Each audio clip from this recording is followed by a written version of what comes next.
Doctor നമുക്ക് അടുത്തൊരു call ഉണ്ട്. ഹലോ, ഡോക്ടർ ലൈവ് ആണ്. ഡോക്ടറോട് സംസാരിച്ചോളൂ. ഹലോ, പറഞ്ഞോളൂ, കേൾക്കാം. സാറേ, ഞാൻ വിളിച്ചതേ, എന്റെ പേര് ഹനീഫ, പെരുമ്പാവൂർ വീട്. സാറേ, വിളിച്ചത് ഈ അമിതമായ ദാഹം ഈ ഷുഗറിൽ വരാനുള്ള ഇതാണ്, ലക്ഷണമാണ്. അമിതമായ ദാഹമുണ്ട്, ഷുഗറിന്റെ ലക്ഷണമാണത്. പറയാം. ഇതിലിപ്പോൾ ഷുഗറിൻ്റെ അല്ലെങ്കിൽ ഡയബറ്റീസിൻ്റെ പ്രധാനപ്പെട്ട ഒരു ലക്ഷണം എന്ന് പറയുമ്പോഴത്തേക്കും അമിതമായ ദാഹം, അമിതമായ വിശപ്പ്, ഈ പോളിയൂറിയ, പോളിഫാജിയ, പോളിഡിപ്സിയ എന്നാണ് ഞങ്ങൾ പറയുന്നത്.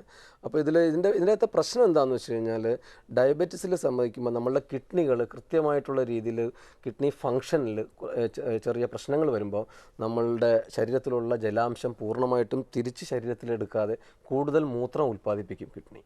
അപ്പോൾ അങ്ങനെ വരുമ്പോൾ ഈ ഡയബറ്റിക് ആയിട്ടുള്ള വ്യക്തി കൂടുതലായിട്ട് മൂത്രം ഒഴിക്കേണ്ട ഒരു സാഹചര്യം വരുമ്പോൾ ശരീരത്തിലൊരു ഡീഹൈഡ്രേഷൻ എന്ന് പറയുന്നത് വെച്ച് കഴിഞ്ഞാൽ വെള്ളത്തിൻ്റെ ജലാംശം നഷ്ടപ്പെടുന്ന ഒരു അവസ്ഥയുണ്ടാകും.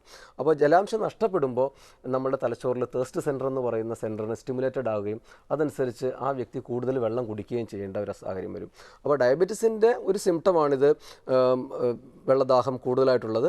ഡയബറ്റീസിൻ്റേതല്ലാതെ തന്നെ ഒരു ആൻറ്റി ഡയബറ്റിക് ഹോർമോൺ എന്ന് പറയുന്നത് ചില ഡയബറ്റീസ് ഇൻസിപ്പിഡസ് എന്ന് പറയുന്ന ഒരു സാഹചര്യമുണ്ട്. അപ്പോൾ ഈ രണ്ട് കണ്ടീഷനുകളിലും പൊതുവെ വെള്ളദാഹം കൂടുതലായിട്ട് കാണാം. വെള്ളദാഹം കൂടി എന്നുള്ളത് കൊണ്ട് മാത്രം ഇത് ഡയബറ്റീസ് ആണെന്ന് നമുക്ക് പറയാൻ പറ്റില്ല. അതുകൊണ്ട് തന്നെ കൃത്യമായ രക്തപരിശോധന ഒന്ന് നടത്തി ബ്ലഡിൻ്റെ ഫാസ്റ്റിംഗ് അല്ല എന്നുണ്ടെങ്കിൽ പോസ്റ്റ് പാൻഡൽ ബ്ലഡ് ഷുഗർ എത്രയുണ്ടെന്ന് നോക്കുക. അതേപോലെ തന്നെ ഗ്ലൈക്കേറ്റഡ് ഹീമോഗ്ലോബിൻ ലെവൽ എത്രയുണ്ടെന്ന് നോക്കുക. ഞാൻ നേരത്തെ പറഞ്ഞ പോലെ മൈക്രോ ആൽബുമിനൂറിയയുടെ അളവ് എത്രയുണ്ടെന്ന് നോക്കുക. ഇതിനൊക്കെ അനുസരിച്ച് മാത്രമേ ഇത് ഡയബറ്റീസ് ആണോ അല്ലയോ എന്ന് നമുക്ക് ഡയഗ്നോസ് ചെയ്യാൻ പറ്റുള്ളൂ. ഡോക്ടർ, നമുക്ക് മറ്റൊരു കോൾ ഉണ്ട്. ഹലോ. ഹലോ, നമസ്കാരം. നമസ്കാരം, പറയൂ. പറഞ്ഞോളൂ. ഞാൻ കായംകുളത്തുനിന്ന് ഗോപാലകൃഷ്ണനാണ് വിളിക്കുന്നത്. പറഞ്ഞോളൂ. ഈ എന്റെ മകന് വേണ്ടിയാ വിളിക്കുന്നേ.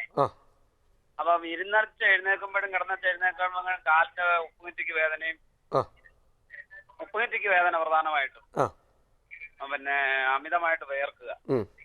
അപ്പൊ അത് പ്രമേഹത്തിന്റെ ലക്ഷണമാണോ? പ്രമേഹത്തിൻ്റെ ലക്ഷണങ്ങളിൽ പെടുന്ന ലക്ഷണമാണിത്. കാരണം വെച്ച് കഴിഞ്ഞാൽ അമിതമായിട്ട് വിയർക്കുക എന്ന് പറയുന്നത് ഇപ്പം പ്രമേഹത്തിൻ്റെ അക്യൂട്ടായിട്ട് വരുന്നൊരു കോംപ്ലിക്കേഷനാണ് ഹൈപ്പോഗ്ലൈസീമിയ. അല്ല എന്നുണ്ടെങ്കിൽ രക്തത്തിൽ ബ്ലഡ് ഷുഗർ വല്ലാതെ കുറഞ്ഞു പോകുന്നൊരവസ്ഥ. അപ്പോൾ ഈ ഒരു അവസ്ഥയിൽ രോഗി വല്ലാതെ വിയർക്കുക, അതേപോലെ തന്നെ ഉള്ളിലൂടെ ഒരുതരം വിറയൽ ബാധിക്കുന്നു എന്ന് പറയുന്ന പോലുള്ള ഒരവസ്ഥ വരിക, അതേപോലെ തന്നെ ബോധക്കേട് പോലെ തോന്നുക, തല കറങ്ങുക, വല്ലാതെ അതിയായ ക്ഷീണം വരിക എന്ന് പറയുന്നത് പ്രമേഹം ഉണ്ടെങ്കിൽ അല്ലെങ്കിൽ പ്രമേഹം ഇല്ലെങ്കിൽ പോലും രക്തത്തിൻ്റെ അളവ് ബ്ലഡ് ഷുഗർ വല്ലാതെ കുറഞ്ഞ ഒരവസ്ഥയിൽ ഹൈപ്പോഗ്ലൈസീമിയ എന്ന് പറയുന്ന സാഹചര്യത്തിൽ രോഗികൾക്കുണ്ടാകുന്നതാണ്. അതേപോലെ ഡയബറ്റീസ് കൂടുന്ന ഒരു സാഹചര്യങ്ങൾ, ഇപ്പോൾ നമ്മൾക്കറിയാം കിഡ്നി ഡിസീസിൽ ഏറ്റവും ഇപ്പോൾ നമ്മുടെ ഹോസ്പിറ്റലുകളിലെല്ലാം നോക്കിയാലും ഒരു റീനൽ ഫെയിലർ എന്ന് പറയുന്ന സാഹചര്യങ്ങളിലൊരു 60-70% അതിൻ്റെ കാരണം പ്രമേഹമാണ്. അപ്പോൾ കിഡ്നിയുടെ പോരായ്മകൾ കൊണ്ട്, കിഡ്നി ഫംഗ്ഷനിലുള്ള പോരായ്മകൾ കൊണ്ട് നമ്മുടെ രക്തത്തിലുള്ള കാൽഷ്യത്തിൻ്റെ അളവ് കുറയുമ്പോൾ ഒരു ഹൈപ്പോകാൽസീമിയ എന്ന് പറയുന്ന സാഹചര്യങ്ങൾ വരികയും അതേപോലെ തന്നെ ഇത് നമ്മളുടെ മജ്ജയിലുള്ള കാൽഷ്യത്തിൻ്റെ അളവ് കുറയ്ക്കുകയും ചെയ്യും. അപ്പോൾ പൊതുവേ ഒരു എല്ലുകളുടെ ബലം കുറയുന്നൊരവസ്ഥയും, എല്ലുകളുടെ ബലം നമ്മൾ പൊതുവായിട്ടുള്ള ഭാരം പൂർണ്ണമായിട്ട് നമ്മളുടെ ഉപ്പൂറ്റിയിലേക്കാണ് എത്തി നിൽക്കുന്നത്. അപ്പോൾ ആ ഉപ്പൂറ്റിയിലുള്ള എല്ലിന് അതിൻ്റെ ഡെൻസിറ്റിയിലുള്ള കുറവ് കാരണം ചിലപ്പോൾ ഈ പറയുന്ന രീതിയിൽ നമ്മൾ രാവിലെ എഴുന്നേൽക്കുമ്പോൾ ഉപ്പൂറ്റിക്ക് വേദന, അതേപോലെ തന്നെ നടക്കാൻ ബുദ്ധിമുട്ട്, കുറച്ച് നടന്നു കഴിയുമ്പോൾ കുറയുന്ന ഒരവസ്ഥയൊക്കെ കാണാം. പക്ഷേ അത് ഡയബറ്റീസ് ആണെന്ന് മാത്രം നമുക്ക് പറയാൻ പറ്റില്ല. ഓസ്റ്റിയോപോറോസിസ് പോലുള്ള പല രോഗാവസ്ഥകളിലും നമുക്ക് ഈ പറയുന്ന രീതിയിലുള്ള ലക്ഷണങ്ങൾ കാണാവുന്നതാണ്. ഡോക്ടർ, നമുക്ക് മറ്റൊരു കോൾ ഉണ്ട്. ഹലോ, ഡോക്ടർ ലൈവ് ആണ്. ഹലോ, പറഞ്ഞോളൂ, കേൾക്കാം. സംസാരിച്ചോളൂ. ഈ ചെറിയ പ്രമേഹ രോഗം ഉണ്ടാകുന്നതിന് കാരണം എന്താണെന്നുള്ളത്, കുഞ്ഞുങ്ങളിൽ പ്രമേഹം ഉണ്ടാകുന്നതിൻ്റെ കാരണങ്ങളോ? ഇതിൽ ഒന്നാമത്തെ കാരണം എന്ന് പറഞ്ഞു കഴിഞ്ഞാൽ പാരമ്പര്യമാണ്. കുഞ്ഞുങ്ങളിൽ പാൻക്രിയാസിൽ ബീറ്റാ കോശങ്ങളാണ് ഇൻസുലിൻ ഉൽപ്പാദിപ്പിക്കുന്നത്. അപ്പോൾ ഈ ബീറ്റാ കോശങ്ങൾക്കെതിരെ പ്രവർത്തിക്കുന്ന പ്രതിരോധ ശക്തിയിലുള്ള പ്രോട്ടീനുകൾ അത് ബീറ്റാ കോശങ്ങളെ നാശം വരുത്തുമ്പോഴത്തേക്ക് ഇൻസുലിൻ ഉണ്ടാകുന്നില്ല. അപ്പോൾ അതുകൊണ്ട് തന്നെ ഇൻസുലിൻ ഉണ്ടാകാതെ വരുമ്പോൾ ഓട്ടോമാറ്റിക്കലി ബ്ലഡ് ഷുഗർ കൂടുതലായിട്ട് ഡയബറ്റീസ് ഉണ്ടാകുന്നു. പിന്നെ കുഞ്ഞുങ്ങളിലാണെങ്കിൽ വൈറൽ ഇൻഫെക്ഷനുകൾ കുഞ്ഞായിട്ടുള്ള അവസ്ഥയിൽ തന്നെ ഉണ്ടാകുന്ന അഞ്ചാം പനി, മുണ്ടുനീര്, അതേപോലുള്ള വൈറൽ ബാധകൾ മൂലം പാൻക്രിയാസിൻ്റെ ഡാമേജ് വരുന്നു. പിന്നെ അനാവശ്യമായിട്ടുള്ള മരുന്നുകൾ, കൂടുതലായിട്ടുള്ള സ്റ്റിറോയിഡ് കലർന്ന മരുന്നുകൾ, ഹൈ ആൻറ്റിബയോട്ടിക്സ് കഴിക്കുമ്പോൾ ഇതൊക്കെ നമ്മളുടെ പാൻക്രിയാസിനെ വല്ലാതെ ബാധിക്കുന്നു. പിന്നെ നമ്മളുടെ ഭക്ഷണം എപ്പോൾ നോക്കിയാലും എണ്ണ പലഹാരങ്ങൾ, ബേക്കറി ഐറ്റംസ്, പിന്നെ ഒരു ജോലിയും ചെയ്യാതെ ടിവിയുടെ മുമ്പിലേക്കിരുന്ന് ഗെയിം കളിക്കുക, കാർട്ടൂൺ കാണുക, ഇങ്ങനെയൊക്കെയുള്ളൊരവസ്ഥ വരുമ്പോൾ പാൻക്രിയാസിൻ്റെ ഘടനയ്ക്ക് മാറ്റം വരികയും അതിനെ തുടർന്ന് കുഞ്ഞുങ്ങളിൽ ഈ പറയുന്ന രീതിയിൽ ഡയബറ്റീസ് കണ്ടുവരുന്നു. ഡോക്ടർ, ഇപ്പോൾ ഹോമിയോപ്പതിയിൽ ഇതിനുള്ള ചികിത്സയെ കുറിച്ചിട്ടൊന്ന് പറയാമോ?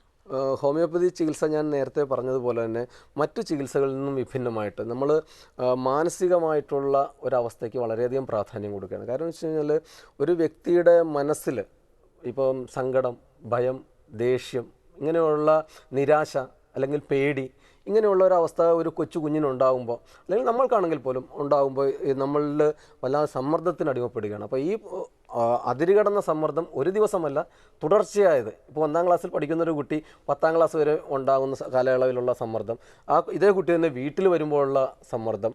അപ്പോൾ ഇങ്ങനെയുള്ള സമ്മർദ്ദങ്ങൾ തുടർച്ചയായിട്ട് വരുമ്പോൾ നമ്മളുടെ ശരീരത്തിൽ ധാരാളം ഹോർമോൺ വ്യത്യാസങ്ങൾ വരികയാണ്.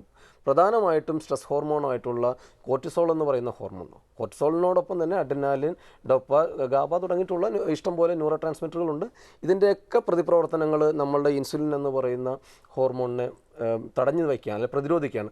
അപ്പോൾ ഒരു ബ്ലഡ് ഷുഗറിലുള്ള ഒരു വ്യത്യാസം മാത്രം കരുതാതെ ആ വ്യക്തിയുടെ മാനസികമായിട്ടുള്ള ഒരവസ്ഥകൾ, മാനസികമായിട്ട് ആ കുട്ടിക്ക് ഉണ്ടാകാവുന്ന സെൻസിറ്റിവിറ്റി ലെവലിൽ എന്തോരം പ്രശ്നങ്ങളുണ്ട്, അത് ഈ പറയുന്ന രീതിയിൽ മനസ്സും ശരീരവും കൂടി ആ വ്യക്തിയെ ടോട്ടലായിട്ടൊരു ഹോളിസ്റ്റിക് ലെവൽ അപ്രോച്ച് വെച്ച് കഴിഞ്ഞാൽ ഒരു യൂണിറ്റായിട്ട് കണ്ട് ചികിത്സിക്കുന്നതാണ് ഹോമിയോപ്പതി ചികിത്സ. അതുകൊണ്ട് തന്നെ ഹോമിയോപ്പതി മരുന്നുകൾ കൊടുക്കുമ്പോൾ ഒരു മരുന്ന് കൊടുക്കൽ എന്നുള്ളതിനേക്കാൾ കൂടുതൽ ആ വ്യക്തിക്ക് കൗൺസിലിങ്ങും അവരുടെ കുടുംബത്തിനും ഇതിനെക്കുറിച്ചുള്ള നല്ല ഒരു ബോധവൽക്കരണം കൊടുക്കുകയും അതിനെ ആ വ്യക്തിയെ പൂർണ്ണമായിട്ട് ഉൾക്കൊള്ളുന്ന രീതിയിലുള്ള കറക്റ്റ് സിംപ്ലിമമായിട്ടുള്ള ഒരു ഹോമിയോപ്പതി മെഡിസിൻ കൊടുക്കുമ്പോൾ ഇതിന് നല്ല റിസൾട്ടുകളാണ് ഹോമിയോപ്പതി ചികിത്സയിൽ കിട്ടുന്നത്. ഡോക്ടർ, വളരെ നന്ദി ഇവിടെ വന്നതിനും പ്രേക്ഷകരുടെ ചോദ്യങ്ങൾക്ക് മറുപടി നൽകിയതിനും.